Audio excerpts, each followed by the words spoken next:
आज की इस प्रेस कॉन्फ्रेंस में बहुत बहुत स्वागत।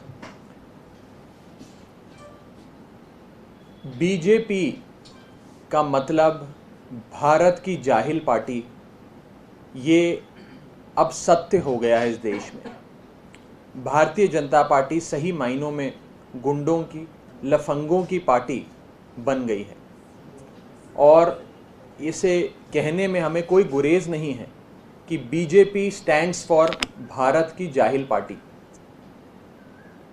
भारतीय जनता पार्टी के लफंगे, उनके गुंडे आम आदमी पार्टी के लोगों पे हमले करते हैं।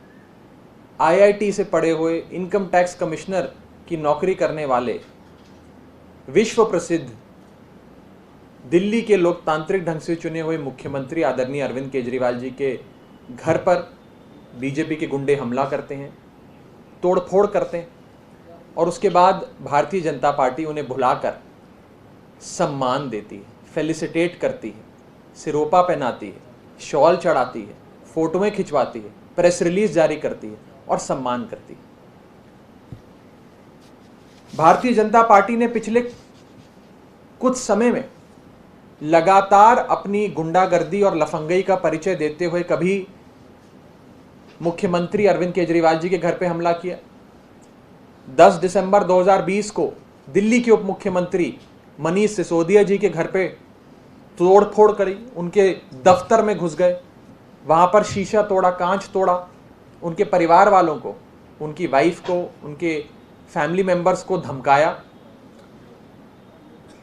यूजीआर सोनिया विहार में, जो दिल्ली जल बोर्ड का है अंडरग्राउंड रिजर्वॉयर, जहां पर पानी का सप्लाई दिल्ली के बहुत बड़े इलाके को उस यूजीआर से दिया जाता है, वहां जाकर बीजेपी के गुंडों ने हमला करने की कोशिश करी, अंदर घुस गए, न जाने पानी से छेड़छाड़ करना चाहते थे, जहर डालना चाहते थे पानी में, क्या करना चाहते थे।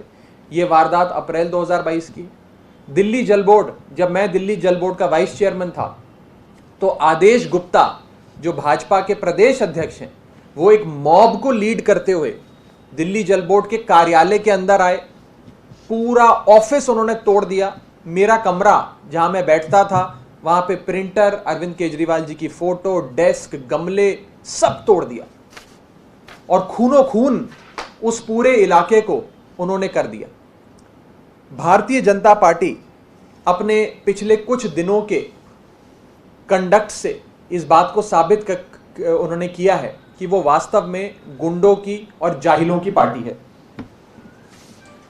मैं आपको साफ तौर पे ये कहना चाहता हूं कि अगर अमेरिका में कोई गुंडागर्दी करता है तो उसे अमेरिका के लोग, अमेरिका की पुलिस जेल में डालती है। भारत में अगर कोई गुंडागर्दी करता है तो वो बीजेपी में जाता है। यूरोप के देशों में अगर कोई आपकी बहन बेटी को छेड़ता है तो वो जेल में जाता है। हिंदुस्तान में अगर कोई आपकी बहन बेटी को छेड़ता है तो वो भाजपा में जाता है। भारतीय जनता पार्टी गुंडों की और लफंगों की पार्टी पूरी तरीके से बन गई। ऐसे देश तरक्की नहीं कर सकता, ऐसे देश आगे नहीं बढ़ सकता। भाजपा कभी भी आपके लिए अच्छे स्कूल नहीं बनाएगी, अच्छे कॉलेज नहीं बनाएगी। इसलिए नहीं बनाएगी क्योंकि अनपढ़ गुंडों की फौज भाजपा को चाहिए। अगर लोग पढ़ लिख गए तो अनपढ़ गुंडे भाजपा को कहां से मिलेंगे? ये जाहिलपना करने के लोग कहां से मिलेंगे? भारतीय जनता पार्टी कभी आपके लिए रोजगार की अपॉर्चुनिटीज भी पैदा नहीं करेगी। अगर रोजगार की अपॉर्चुनिटीज बीजेपी ने पैदा कर दी तो ढेर सारे बेरोजगार लफंगे गुंडे भाजपा की फौज में कैसे शामिल होंगे? भाजपा के वायलेंट एजेंडों को कैसे अंजाम देंगे? तो ना भाजपा कभी आपके स्कूल बनाएगी, ना कॉलेज बनाएगी और ना ही आपको कभी रोजगार देगी। उसका मकसद एक अनपढ़ जाहिल लोगों की फौज बनाने का है। और दूसरी तरफ आम आदमी पार्टी है, जो पढ़े लिखे, ईमानदार, देशभक्त लोगों की पार्टी है। मैं आपको साफ तौर पे कहना चाहता हूं, आज दो मॉडल हमारे सामने हैं। एक भाजपा का मॉडल जिसमें गुंडागर्दी और लफंगई करने वाले लोग हैं, और दूसरी तरफ आम आदमी पार्टी का मॉडल जिसमें ईमानदार, पढ़े लिखे, शिक्षित और कट्टर देशभक्त लोग हैं। इस देश में आज 2 स्कूल ऑफ पॉलिटिक्स हैं। एक है Arvind Kejriwal school of politics. Arvind Kejriwal school of politics में दाखिले के लिए आपको ईमानदारी चाहिए, आपको समर्पण चाहिए, देशभक्ति चाहिए। दूसरी तरफ है Bharatiya Janata party school of politics. BJP school of politics में दाखिले के लिए आपको लफंगी और गुंडागर्दी में कीर्तिमान स्थापित करना होता है। हो सकता है कि आने वाले दिनों में भारतीय जनता पार्टी अपने मेंबरशिप फॉर्म में भी एक एडिशनल कॉलम ऐड कर दे और उस कॉलम में ये लिखे कि आपने कितने बड़े स्तर की गुंडागर्दी या लफंगी करके अपनी गुंडागर्दी का परिचय दिया, और जो ज्यादा कीर्तिमान स्थापित करेगा गुंडागर्दी में, उतना बड़ा ओहदा, उतना बड़ा पद भाजपा उन्हें नवाजेगी, उन्हें देगी। आज सवाल हमारे सामने है कि क्या हम भारत को एक पाकिस्तान जैसा लॉलेस स्टेट, श्रीलंका जैसा देश बनाना चाहते हैं, या हम भारत को एक ऐसी डेवलप्ड कंट्री की ओर ले जाना चाहते हैं जहां हमारा कंपटीशन बड़े बड़े विकसित देशों से हो, यूरोप के देशों से, अमेरिका से हो, जापान से हो। ये सवाल हमारे सामने है कि हमें भारत को कैसा देश बनाना है। और भारत सही मायने में एक शिक्षित देश, एक प्रोग्रेसिव स्टेट तभी बन पाएगा जब भारत के लोग एक आवाज में ऐसे गुंडों और बदमाशों की जो पार्टी है भारतीय जनता पार्टी, उसे बॉयकॉट करेंगे, उन्हें गद्दार कहेंगे। वो सोसाइटी के साथ गद्दारी करते हैं जब वो ऐसे हमले करते हैं और ऐसे लंपन एलिमेंट्स को रिवॉर्ड करते हैं। आज भारतीय जनता पार्टी सबसे ज्यादा अगर किसी से डरती है तो वो अरविंद केजरीवाल जी से डरती है। भाजपा के गुंडे, उनके लंपन एलिमेंट्स अगर किसी से डरते हैं तो अरविंद केजरीवाल जी के शिक्षा मॉडल से डरते हैं। क्योंकि अगर अरविंद केजरीवाल जी का शिक्षा मॉडल पूरे देश में फैल गया तो भाजपा को गुंडों की, अनपढ़ लोगों की, जाहिल लोगों की फौज नहीं मिलेगी। उनके पीछे डंडे झंडे लेकर चलने वाले लोगों की फौज नहीं मिलेगी।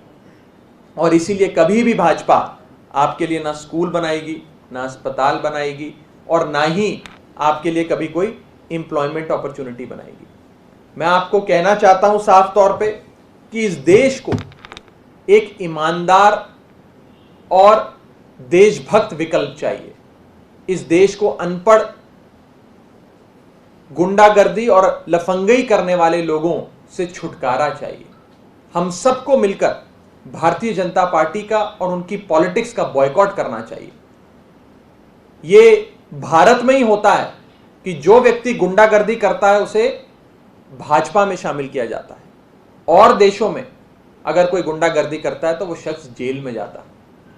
जैसा कि मैंने आपको कहा, अमेरिका में कोई गुंडागर्दी करे तो वो जेल में जाता है, भारत में कोई गुंडागर्दी करे तो वो भाजपा में जाता है। यूरोप के किसी भी देश में बहन बेटी को छेड़ने वाले शख्स की जगह जेल में है। हिंदुस्तान में आपकी बहन बेटियों को छेड़ने वाले लोगों की जगह भारतीय जनता पार्टी में। और मैं आज जो 2 स्कूल ऑफ पॉलिटिक्स का मैंने जिक्र करा, मैं फिर से कहना चाहूंगा आपको कि ये 2 बड़े स्कूल ऑफ पॉलिटिक्स जो हैं, केजरीवाल स्कूल ऑफ पॉलिटिक्स और भाजपा स्कूल ऑफ पॉलिटिक्स, इसमें बस फर्क इतना है कि केजरीवाल स्कूल ऑफ पॉलिटिक्स में दाखिले के लिए आपको ईमानदारी चाहिए, देशभक्ति चाहिए, और भाजपा स्कूल ऑफ पॉलिटिक्स में जाने के लिए आपको अनपढ़ होना जरूरी है, आपको जाहिल होना जरूरी है, और गुंडागर्दी में नए नए कीर्तिमान स्थापित करना आपके लिए जरूरी है। मैं भाजपा के लोगों को एक मैसेज देना चाहता हूं कि आपको जितनी तोड़फोड़ करनी है आप कीजिए, जितना गुंडागर्दी करनी है आप कीजिए। हम पढ़े लिखे, ईमानदार, देशभक्त लोग, Arvind Kejriwal school of politics में दाखिला लिए हुए लोग उतनी ही सेवा, उतने ही समर्पण से लोगों की सेवा करते रहेंगे, लोगों के काम करते रहेंगे जिस समर्पण और सेवा से हम आज तक करते आए। हम आपके इन हमलों से, आपकी इस गुंडागर्दी से, लफंगई से डर के भाग जाने वाले लोग नहीं हैं। आप हमें पे हमला करेंगे, आप गुंडागर्दी करेंगे, अरविंद केजरीवाल जी स्कूल बनाएंगे। आप हमारे घर पे आकर तोड़फोड़ करेंगे, उप मुख्यमंत्री के घर पे तोड़फोड़ करेंगे, मुख्यमंत्री के घर पे अटैक करेंगे। अरविंद केजरीवाल जी आप सबके लिए, देश के लोगों के लिए अस्पताल बनाएंगे, मोहल्ला क्लिनिक बनाएंगे। ये हमारी राजनीति है, ये आपकी राजनीति है। आम आदमी पार्टी को उसकी राजनीति मुबारक, भाजपा को उसकी राजनीति मुबारक। बस अंत में मैं इतना ही कहना चाहूंगा कि इस देश को अच्छे स्कूल, अच्छे कॉलेज और एक ऐसी व्यवस्था चाहिए कि हम विकसित देशों से मुकाबला कर सकें, इस देश को आगे बढ़ा सकें। हमें गुंडागर्दी और लफंगई नहीं चाहिए। और ये आज मैं सिर्फ आम आदमी पार्टी का एक प्रवक्ता होने के नाते नहीं, बल्कि इस देश का नागरिक होने के नाते कह रहा हूं। आज हमें चूज करना होगा कि हमें लफंगई और गुंडागर्दी की ओर जाना है या एक अच्छी शिक्षा व्यवस्था, अच्छी स्वास्थ्य व्यवस्था की ओर जाना है। मुझे लगता है कि भारत की जाहिल पार्टी यानी कि बीजेपी का सार्वजनिक बहिष्कार अब इस देश के लोगों को करना होगा। उनकी गुंडागर्दी, उनकी लफंगई से अगर इस देश का पीछा छुड़ाना है तो उनको बॉयकॉट करने के अलावा अब आज कोई चारा हमारे बीच नहीं रहा है। कोई सवाल हो तो आप पूछ सकते हैं। क्या आप इस मामले में कोई कंप्लेंट कर रहे हैं कि उन लोगों को सम्मानित किया गया या केवल ऐसे सियासी आरोप प्रत्यारोपित करेंगे? कल भी सवाल उठाया गया था आपकी तरफ से। देखिए, ये हमें तय करना होगा कि गुंडों और जाहिलों की जगह जेल में है या गुंडों और जाहिलों को सरकारी शरण मिलनी चाहिए। आज इस देश में रूलिंग पार्टी ऑफ इंडिया, जो अपने आप को भारत की सबसे बड़ी, देश की सबसे, दुनिया की सबसे बड़ी पार्टी कहती, वो पार्टी आज इन जाहिलों को, गुंडों को सम्मानित कर रही है। अपने प्रदेश कार्यालय में बुलाकर प्रेस कॉन्फ्रेंस कर कर उन्हें सम्मान दे रही है। इससे बेहुदा बात क्या हो सकती है? मुझे लगता है कि आज भाजपा के भी जो आज तक सपोर्टर्स थे, समर्थक थे, जो भाजपा को वोट डाला करते थे, आज उनकी भी आंखें खुल गई हैं। वो भी नहीं चाहते कि एक ऐसे समाज में रहे जहां उनकी बहन बेटियों को ये गुंडे और जाहिल छेड़ें, जहां उनके घर पे ये गुंडे और जाहिल अटैक करें। हमें अनपढ़ों की, जाहिलों की, गुंडों की फौज नहीं चाहिए। हमें पढ़े लिखे, ईमानदार, देशभक्त लोगों की फौज चाहिए। अगर वास्तव में राष्ट्र निर्माण करना है तो केजरीवाल स्कूल ऑफ पॉलिटिक्स और ईमानदारी, देशभक्ति के रास्ते पे चल के होगा, गुंडागर्दी और लफंगई करके नहीं होगा। जहां तक लीगल एक्शन की आपने बात करी, कोर्ट में ये मामला चल रहा है।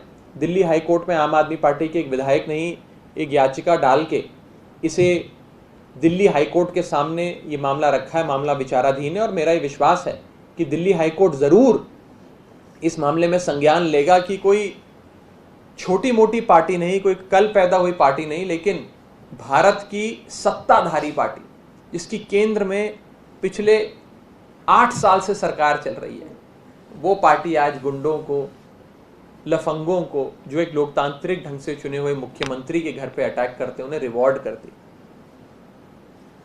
भाजपा की तरफ से ये तर्क दिया जा रहा है कि राइटिस्ट आइडियोलॉजी, हिंदुत्ववादी सोच को अरविंद केजरीवाल जी ने उसका उपहास उड़ाया, कश्मीरी पंडितों का अपमान किया, इसीलिए ये उपद्रव मचा। देखिए, ये राइट, लेफ्ट, सेंट्रिस्ट आइडियोलॉजी की बात ही नहीं है। ये बात तो गुंडागर्दी और लफंगई की है। और गुंडागर्दी और लफंगई को ऐसे जस्टिफाई करना, ये दिखाता है कि इन लोगों की मानसिकता क्या है। इन लोगों की रोम रोम में वायलेंस है, उपद्रव है, मारपीट है।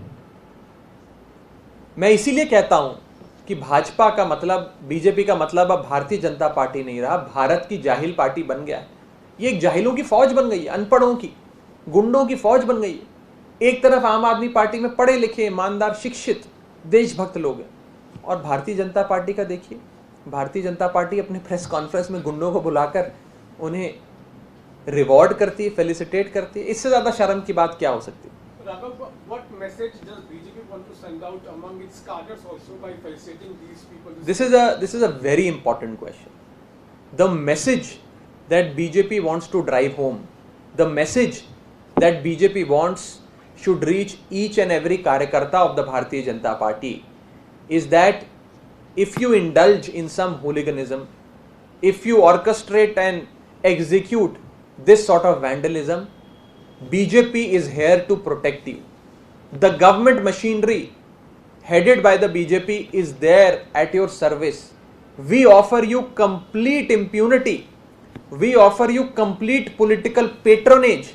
And not only do we offer patronage, we will in fact invite you to our party headquarters and felicitate you. We will reward you. And therefore, BJP is sending a clear message in no uncertain terms, in an unequivocal manner, that indulge in violence, indulge in vandalism, and we will reward you. They are encouraging this. This is abetment to violence. This is abetment to gundagardi. This is abetment to jahilpana. I have no hesitation in saying that BJP has become a party of lumpen elements, goons and hooligans. Sir Punjab ਨੂੰ ਲੈ ਕੇ question है आज जो 300 unit बिजली free हुई है अकाली दल कह रहा है इसमें एक तो स्लैब लगा दिए हैं और जुलाई महीने से कर रहे हो 3 महीने का बीच में क्या कर रहे हो और दूसरा एक आ जा रहा है पैसा कहाँ से आएगा पहले से कर्ज पे है पंजाब वो सवाल विपक्ष की तरफ उठा है। आज केजरीवाल की पहली गारंटी जो अरविंद केजरीवाल जी ने भगवंत मान साहब ने पंजाब के लोगों को दी थी वो पूरी हुई है। मैं आज पंजाब के लोगों को बहुत बहुत बधाई देता हूं कि उन्होंने एक सही पार्टी को, एक सही शख्स भगवंत मान को मौका दिया जो अपने प्रॉमिसेस पे, अपने वादों पे खरे उतरे। 1 महीना पूरा हुआ भगवंत मान साहब की सरकार को और पहला महीना पूरा होते ही पहली गारंटी मान साहब की सरकार ने पूरी कर दी। आम आदमी पार्टी जो कहती है वो करती है और अब दिल्ली के साथ साथ पंजाब के लोगों को भी मुफ्त बिजली आम आदमी पार्टी की सरकार देगी। विरोधी जो सवाल उठा रहे हैं, मैं उन्हें कहना चाहता हूं कि आप वही लोग हैं जो कहते थे कि आम आदमी पार्टी हवाई वादे करती है। ये वादे कभी पूरे नहीं होंगे, इनकी सरकार ही नहीं बनेगी। हमारी सरकार बन गई तो कहने लगे कि इनके पास पैसे ही नहीं है वादे पूरे करने के, खजाना खाली है। हमने वादा भी पूरा कर दिया, अब कह रहे हैं इसको लागू कैसे करेंगे। तो देखिए, विपक्ष के लोगों को बस मैं इतना कहना चाहता हूं कि आप बस देखते जाइए कि ये सरकार कितना काम करती है। मुझे लगता है कि मुझे आम आदमी पार्टी के पॉलिटिकल ओपोनेंट्स का जवाब देने की ज़रूरत नहीं है। पंजाब के लोगों ने उनको बहुत बढ़िया जवाब दिया है और मैं आज पंजाब की जनता की ओर से भी भगवंत मान साहब को बहुत बहुत बधाई देता हूं, मुबारकबाद देता हूं कि उन्होंने केजरीवाल की पहली गारंटी पंजाब में लागू करी है और ऐसे ही परमात्मा का आशीर्वाद उनकी सरकार पे बना रहे और वो सारे वादे जो उन्होंने किए हैं पंजाब के लोगों से वो पूरा करते जाएं। यूं कह रहे हैं कि बहुत देर से लागू कर रहे हैं, जुलाई से लागू कर रहे हैं, अभी से लागू करना चाहिए था। 5 साल की सरकार है, हमने 5 साल में सारे वादे पूरे करने का ऑब्जेक्टिव प्लान पूरा बनाया है। अभी तो सरकार को 1 महीना भी नहीं हुआ और पहला तोहफा, पहली गारंटी पूरी हो गई। पंजाब की सरकार की जो हालत शिरोमणि अकाली दल और कांग्रेस पार्टी के नेता छोड़ के गए हैं वो वास्तव में दयनीय है। बहुत मेहनत लगेगी पंजाब को फिर से अपने पैरों पे खड़ा करने, पंजाब को फिर से हरा भरा बनाने, पंजाब को फिर से खुशहाल और रंगला बनाने में। और आम आदमी पार्टी, भगवंत मान साहब की सरकार कमिटेड है, प्रतिबद्ध है कि पंजाब में आम आदमी पार्टी सारे कीर्तिमान स्थापित करे और जो वादे, जो केजरीवाल की गारंटी पंजाब के लोगों को दी गई है वो एक एक गारंटी पूरी हो। विरोधियों के पास अब कुछ बोलने के लिए बचा नहीं है तो इस प्रकार की बातें करते हैं। और कोई सवाल किसी साथी? Thank you.